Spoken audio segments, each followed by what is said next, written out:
सही रहे तो डॉक्टर खुर्शीद आंख कैसे करें और दांत अगर हम निकलवाएंगे तो हमको मुंह के अंदर में ही बहुत सारे, अगर मान लीजिए कि हमको एक दांत निकालवाए नीचे का या ऊपर का, तो अगर वहां पे शरीर के विभिन्न अंगों में प्रत्येक अंग का बहुत ही महत्व होता है और उसमें से महत्वपूर्ण अंगों में एक अंग है, वो है हमारी दांत। अगर दांत स्वस्थ रहे, दांत सही रहे तो व्यक्ति स्वस्थ रहता है। उसी को लेके आज हम लोग मौजूद हैं डॉक्टर खुर्शीद आलम जी के साथ और इनसे जानने का प्रयास करेंगे कि दांतों की देखभाल कैसे करें और दांत के विभिन्न रोगों के बारे में और उनकी देखभाल के बारे में। तो डॉक्टर साहब, आपका बहुत बहुत स्वागत है। बहुत शुक्रिया। डॉक्टर साहब, दांत के बारे में बताइए, कैसे उसको स्वस्थ रखा जाए, क्या कुछ परहेज किया जाता है, क्या कुछ कैसे लोग स्वस्थ रहे, दांत को लेकर बताइए। जैसा कि आपने कहा कि दांत सही में बहुत महत्वपूर्ण अंग है। अगर हमारे दांत सही सलामत नहीं रहेंगे, ये कहा जाता है कि ये दरवाज़ा है एक तरह से स्वास्थ्य का, क्योंकि मुंह ही से हम खाना पीना खाते हैं, हर चीज़ करते हैं। अगर हमारा मुंह ही गंदा रहेगा, उससे बहुत सारे बैक्टीरियाज होते हैं। वही अगर हमारे खाने के साथ साथ पेट के अंदर चला जाएगा तो उससे पेट भी खराब रहेगा। इसलिए दांत की साफ़ सफाई तो बहुत ही ज़रूरी है। आदमी को कम से कम 2 बार ब्रश करना चाहिए, एक बार मॉर्निंग में, एक बार रात को सोने से पहले साफ सफाई करें। और सबसे महत्वपूर्ण बात है कि हर आदमी को कम से कम 6 महीने में अपने दंत चिकित्सक से ज़रूर विजिट करना चाहिए, अपने दांत को चेक करवाने। डॉक्टर साहब, एक लोगों में खासकर ग्रामीण क्षेत्रों में एक भ्रांति है कि अगर दांत में दर्द है तो दांत को उखड़वा लिया जाए, तो क्या ये किस हद तक सही है? नहीं, ये बिल्कुल सही नहीं है, क्योंकि अब तो नई नई टेक्नोलॉजी आ गई है। अब दांत निकलवाने की कोई ज़रूरत नहीं है। दांत में किसी प्रकार का अगर दर्द है, कैविटी बन गया है वहाँ पे, तो अभी जो टेक्नोलॉजी आई है उसके तहत हम लोग दांत को पूरी तरह से बचा लेते हैं, उसको रूट कैनाल ट्रीटमेंट कहते हैं। और उसमें दांत निकलवाने की आवश्यकता नहीं है, क्योंकि भगवान का जो दिया हुआ दांत है उसका मुकाबला कभी भी कोई आर्टिफिशियल नहीं कर सकता है। इसलिए उसी दांत को हम लोग ठीक करके फिर से खाने के लायक कर देते हैं। और सर, और एक बात, दांत जो उखाड़ा जाता है तो कौन कौन सा अंग जो है प्रभावित होता है, उससे क्या उसका जो है ना दुष्परिणाम होता है? देखिए, सबसे पहले तो दांत अगर हम निकलवाएंगे तो हमको मुंह के अंदर में ही बहुत सारे दुष्परिणाम होते हैं। अगर मान लीजिए कि हम कोई एक दांत निकालवाए नीचे का या ऊपर का, तो अगर वहाँ पे सबसे पहली बात है कि कुछ दिनों के बाद वहाँ पे दांत लगवाना पड़ेगा आपको। अगर आप दांत नहीं लगवाते हैं तो उसके अगल बगल वाले दांत कुछ दिनों के बाद टेढ़ा हो जाएगा, वो टेपर हो जाएगा, तो वहाँ पे फिर पेन करने लगेगा, आपको न्यूरोलॉजिक पेन होगा। फिर जस्ट जहाँ पे दांत निकला है उसके ऊपर वाला दांत जो है वो नीचे की तरफ आने लगेगा, तो वो डिसअलाइनमेंट होने की वजह से वहाँ पे भी दर्द होगा। तो सबसे बड़ी बात तो ये है। दूसरी बात है कि अगर आप दांत निकलवा लेंगे, अगर 1, 2, 3 दांत में दर्द हो गया, उसको आप निकलवाते चले जाएंगे, तो फिर खाने में प्रॉब्लम होगी। आप चबा नहीं पाएंगे सही ढंग से भोजन को। जब भोजन को सही ढंग से चबा नहीं पाएंगे तो आपका डाइजेशन खराब हो जाएगा। तो इस सब तरह की प्रॉब्लम्स हो जाती है। सर, जहाँ दांत को निकाला जाता है वो कई बार देखा गया है कि उस जगह पे जो है कि घाव हो जाता है, तो ये जो है घाव कभी कभी कैंसर का भी रूप हो, तो ऐसा कुछ भी होता है क्या सर? नहीं, मतलब जो भी अगर दांत निकलवाने की भी आवश्यकता हो गई है तो जो भी जो डॉक्टर हैं, जो जिनके पास डिग्री है, वैद्य जो डॉक्टर हैं, उन्हीं के पास जाना चाहिए, है ना। इधर उधर से नहीं निकलवाना चाहिए आदमी को दांत भी। तो वो अगर उनके यहाँ से अगर आप एक्सट्रैक्शन करवाते हैं, अगर ज़रूरी है, डॉक्टर अगर करते हैं, तो इस तरह से मैनेजमेंट करते हैं कि वहाँ पे फिर उस तरह की चीज़ें नहीं होती है, घाव नहीं होता है, वो हीलिंग हो जाता है आराम से। अगर मान लीजिए कहीं इधर उधर से करवाते हैं, कोई से करवाए या फिर इधर उधर से करवाए, तो प्रॉब्लम तो होती है वहाँ, वो नहीं करवाना चाहिए। डॉक्टर साहब, कई बार देखा गया है युवकों में कि समय से पहले जो है दांत हिलने लगते हैं, दांत झड़ जाते हैं। ये ऐसा क्यों होता है, किन बीमारियों के कारण होता है और इनका निवारण क्या है? जो उसमें नवयुवक की बात कर रहे हैं, तो आजकल चलन बढ़ गया है नवयुवकों में कि वो गुटखा, पान पराग या सिगरेट वगैरह पीते हैं। उसके दुष्परिणाम होते हैं सबसे पहला। दूसरी बात है कि अगर हम प्रॉपर ब्रशिंग नहीं करते हैं तो हमारे दांतों में जो है वो गंदगी जमा हो जाती है, जिसको कैलकुलस कहते हैं। तो उसकी सफाई ज़रूरी है। अगर वो सफाई नहीं कर पाएंगे तो हमारे वहाँ पे गम्स में जो मसूड़ा है वहाँ पे इन्फेक्शन हो जाएगा। वो इन्फेक्शन बढ़ने के बाद अंदर चला जाएगा, जहाँ पे हमारा दांत अटैच होता है, वहाँ पे अगर चला जाएगा इन्फेक्शन, तो फिर वहाँ पे मोबिलिटी हो जाएगी, डायरिया हो जाएगा, फिर दांत हिलने लगेगा, दांत निकलेगा। तो इसलिए साफ सफाई पे ध्यान देना चाहिए। अगर कहीं पे अगर उसमें दाग धब्बे देख रहे हैं तो डॉक्टर से मिल करके उसकी स्केलिंग करवा लेनी चाहिए, और डॉक्टर जिस तरह से बोले प्रॉपर हाइजीन मेंटेन करें तो फिर दांत ठीक रहेगा। ग्रामीण क्षेत्रों में डॉक्टर साहब एक भ्रांति है कि अगर दांत में दर्द हो गया तो खैनी खाइए या पान खा लीजिए, ऐसा ग्रामीण लोगों का सोचना है। और ऐसा वही लोग करते हैं जो थोड़ा सा कम पढ़े लिखे हैं, हालांकि आज के डेट में तो सब समझदार है।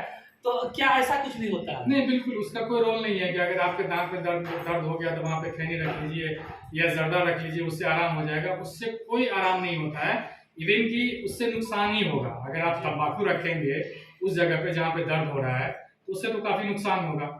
और लोगों को लगता है कि हमको दर्द आराम हो गया, उसका कारण ये है कि जो लोग खैनी नहीं खाते हैं कभी, अगर आप उस जगह पे थोड़ा सा खैनी रख दीजिए तो वो थोड़ी सी बेहोशी के हाल में आ जाता है आदमी, ठीक है। तो उसको लगता है कि क्योंकि वो उसका दिमाग घूमने लगता है तो दर्द से जो है उसका दिमाग डेविएट हो जाता है, ठीक है। तो उसको लगता है कि मेरा आराम हो गया, हालांकि उससे आराम बिल्कुल भी नहीं होगा और बहुत ज्यादा नुकसान होगा, वो तो करना भी नहीं चाहिए। सर, टूथपेस्ट को लेके जो है लोगों में रहता है कि कौन सा टूथपेस्ट यूज करे, कौन सा सही रहेगा। और मार्केट में बहुत प्रकार के टूथपेस्ट हैं और सब ही कंपनी अपना अपना दावा करती है कि ना ऐसा है, तो कैसा यूज करना चाहिए, क्या महत्वपूर्ण रहता है उसमें रहना चाहिए? देखिए, एक्चुअली होता है क्या कि यहाँ पे लोगों का देखे हैं ट्रेंड आजकल कि मार्केट से एक खास ब्रांड के टूथपेस्ट ले लेते हैं, उसको यूज करते हैं। तो वो नहीं होना चाहिए जनरली। जैसे कि हम तो ब्रांड का नाम नहीं ले सकते हैं, लेकिन अगर उसके दांते में कोई प्रॉब्लम नहीं है तो भी उस तरह के दांत पेस्ट यूज करते हैं जो हम लोग सेंसिटिविटी में देते हैं वो टूथपेस्ट, तो वो नहीं यूज करना चाहिए क्योंकि मेडिकेटेड टूथपेस्ट है। तो जब सेंसिटिविटी दांतों में हो, सेंसेशन हो, पानी ठंडा गर्म अगर लगता है तो उसके लिए एक स्पेशल टूथपेस्ट होता है। लेकिन आजकल लोगों को देखते हैं कि उसी तरह के टूथपेस्ट धड़ल्ले से इस्तेमाल करते हैं, ऐसा नहीं करना चाहिए। बाकी जो भी टूथपेस्ट एक नॉर्मल पेस्ट है, अगर आपको दांत में कोई प्रॉब्लम नहीं है तो अगर आप सुबह शाम ब्रश करते हैं कोई भी पेस्ट आप लेकर के यूज कर सकते हैं। पेस्ट का ऐसा कोई बहुत बड़ा रोल नहीं होता है कि आप किसी ब्रांड का पेस्ट यूज करें, ऐसा कुछ नहीं। डॉक्टर साहब, ये जो है एक ग्रामीण क्षेत्र है और ग्रामीण क्षेत्र में अभी भी जो 50% लोग हैं वो दातुन का प्रयोग करते हैं, तो कौन सा दातुन सही होता है और ब्रश कहाँ तक सही है दातुन के मुकाबले, ये थोड़ा सा स्पष्ट जी। ब्रश तो इसलिए जरूरी है क्योंकि ब्रश की पहुंच उसके जो ब्रिशल होते हैं वो दांतों के बीच में जहाँ तक गैप होता है वहां तक भी पहुंच जाता है। मान लीजिए अगर वहां पे कोई गंदगी अटकी हुई है तो आपको ब्रश निकालेगा, दांतुन नहीं निकालेगा। मान लीजिए कि आपके लास्ट वाले दांत की तरफ जो है वो आपको कोई गंदगी फंसी हुई है तो दातुन तो वहां तक पहुंचेगा ही नहीं, और ब्रश उस एंगल से बना हुआ होता है कि आपके लास्ट टूथ तक अगर कोई गंदगी है फंसी हुई तो वो वहां से निकाल देगा, ठीक है। तो उसके लिए आपको बहुत सॉफ्ट टूथ ब्रश यूज करना है। और दातुन की जहाँ तक बात है तो दातुन भी करना चाहिए, दातुन का भी एक अपना महत्व होता है क्योंकि जो ये कुछ पेड़ ऐसे होते हैं जैसे नीम है या बबूल है, उसमें कुछ ऐसा उसका मतलब रस होता है जो हमारे, हाँ उसमें गुण होते हैं उसके रस में जो हमारे मतलब मसूड़े के लिए बहुत फायदेमंद है। तो उसको यूज, नीम है बबूल है, उसको कर सकते हैं, उससे दांत भी मजबूत होगा ताकि आप दांत का एक्सरसाइज भी हो जाता है। अगर आप उसका कुची बनाते हैं तो उससे दांत भी एक्सरसाइज हो जाएगा। तो एकदम सॉफ्ट बना करके तब दांत के ऊपर रगड़ना चाहिए। बहुत लोग देखते हैं कि बांस वगैरह का लेके कुची बना के हल्का 2-3 बार किया और फिर उसको रगड़ लिए, उससे क्या होता है कि हमारा मसूड़ा जो है वो छिल जाएगा और वहाँ पे घाव बन जाएगा, तो उसका ख्याल रखना चाहिए। लेकिन ब्रश का अपना महत्व है। दांतों में सर अधिकतर देखा जाता है अक्सर कि गड्ढा वगैरह हो जाता है, तो उसके लिए क्या करें लोग? जी, तो वही असल में क्या होता है ना, दांतों की जो बीमारी सबसे बड़ी बीमारी है जिसको कैविटी कहते हैं, खास करके जो आम लोगों में होता है। तो कैविटी है कि जब तक वो 70% के आसपास वो बीमारी बढ़ जाएगी तभी एक आदमी को पता चलता है कि हमारे दांत में कोई खराबी आ गई है। लेकिन अगर शुरुआत में ही हम उसको चेक करते रहें, दांत सफाई करने के टाइम में कभी देख लें कहीं मेरे दांत में दाग धब्बा तो नहीं है, तो वो जाकर के डॉक्टर से अगर मिल लें, कोई स्पॉट है कैविटी का बना हुआ है तो उसको डॉक्टर को इलाज करना और पेशेंट के लिए भी आसान है कि वो तुरंत एक विजिट में आपको उसको निदान कर सकते हैं उसका।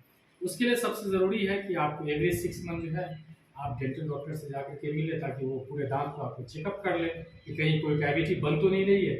और जब आपको दांत में दर्द होगा इसका मतलब है कि आपका दांत का 75% वो खराब हो चुका है। तब अगर डॉक्टर साहब के पास जाएंगे तब फिर उसका है उपाय है कि आप रूट कैनाल करवाएं या अगर आप उसका एक्सटेंशन करवाएं। लेकिन आप शुरू में ही अगर डॉक्टर से मिल लें तो उसको वो सब करवाने की जरूरत नहीं है। बस उसकी फिलिंग क्या कर दी जाएगी। प्रक्रिया होती है सर? उसको कैविटी को हम लोग मतलब उसकी सफाई करते हैं, मशीन के जरिए उसको कटिंग की जाती है। फिर उसको डिपेंड करता है कि उसका कैविटी कितना बड़ा है कितना छोटा है, उसके हिसाब से हम लोग मटेरियल देते हैं और उसकी फिलिंग कर देते हैं।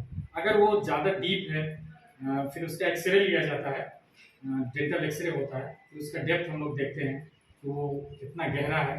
उस पर डिपेंड करता है कि उसको रूट कैनल करें या फिर डायरेक्ट उसकी फिलिंग।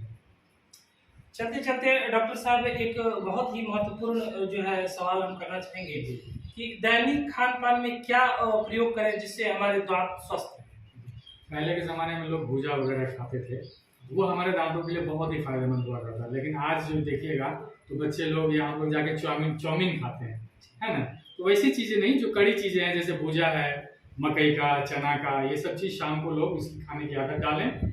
और वो चीज़ें जिसमें फाइबर ज़्यादा हो, वो चीज़ों का इस्तेमाल करें हम लोग, तो वो हमारे दांतों के लिए भी, हमारे पेट के लिए, हमारे सेहत के लिए बहुत फायदेमंद। बहुत बहुत धन्यवाद डॉक्टर साहब। तो आप देखिए कि डॉक्टर साहब जो है दांत को लेके कितनी सारी महत्वपूर्ण जानकारियां दी है आप सभी दर्शकों को।